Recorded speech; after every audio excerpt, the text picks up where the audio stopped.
Friends, நம்ம இன்னைக்கு குக்கரில் 2 நிமிஷத்தில் எப்படி ஒரு குருமா தக்காளி குருமா பண்ணுறதுன்னு பார்க்கலாம். அதுக்கு தேவையான பொருட்கள் என்னென்னு பார்த்துக்கலாம். ஒரு பொடியாக நறுக்கின வெங்காயம், பெருசாக நறுக்கின தக்காளி, பெருசாக நறுக்கின வெங்காயம், தேங்காய், பச்சை மிளகாய், உப்பு, கசகசா, முந்திரி, சோம்பு, பட்டை, லவங்கம், பிரிஞ்சி இலை, எண்ணெய். இப்போ எப்படி செய்யறதுன்னு பார்க்கலாம். இப்போ குக்கரில் எண்ணெய் ஊற்றி காஞ்சதுக்கப்புறம் பட்டை, லவங்கம், ஏலக்காய் எல்லாத்தையும் போட்டுக்கலாம்.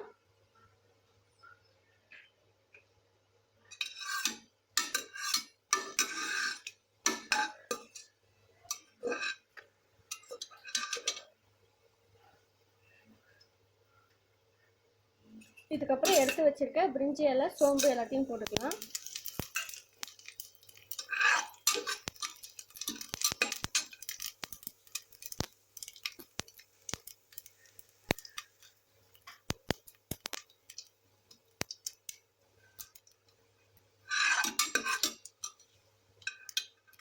சோம்பு பொரிஞ்ச உடனே எடுத்து வச்சிருக்க வெங்காயம் இதை போட்டு நல்லா வதக்கிக்கலாம்.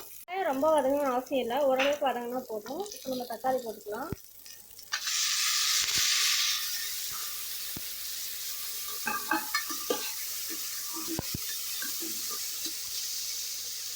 இப்போ தேவையான அளவு உப்பு போட்டுக்கலாம்.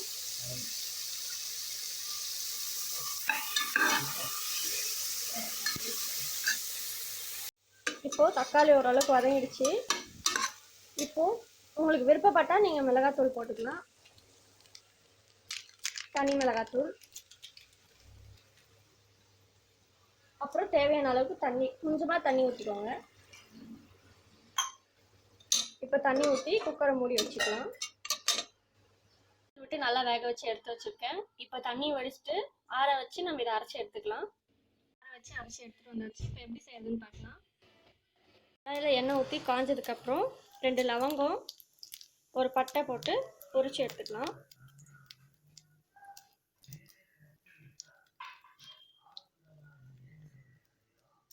இது நல்லா பொரிஞ்சதுக்கப்புறம் வெங்காயம் போட்டுக்கலாம்.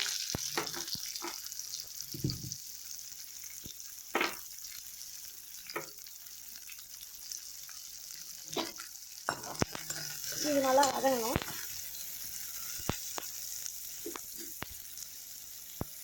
நல்லா வதங்கிடுச்சு. இப்போ அந்த பேஸ்ட் போட்டுக்கலாம். இப்போ இந்த பேஸ்ட் போட்டு நல்லா வதக்கிக்கலாம். இப்போ தேவையான அளவுக்கு தண்ணி ஊற்றிக்கலாம். இந்த மாதிரி நல்லா தண்ணி ஊற்றி கொதிக்க வச்சுக்கலாம். தேங்காய், சோம்பு, பச்சை மிளகாய், கசகசா எல்லாத்தையும் அரைச்சிக்கலாம். முந்திரி எல்லாம்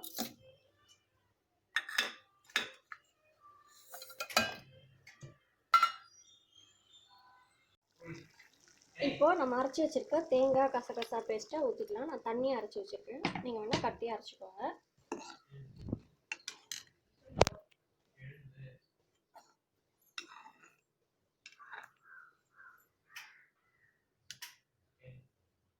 இப்போ அது 2 நிமிஷம் கொதிக்கட்டும். நல்லா ரெடி ஆயிடுச்சு. கொதிச்சு எப்படி இருக்கு பாருங்க. ரெடி ஆயிடுச்சு.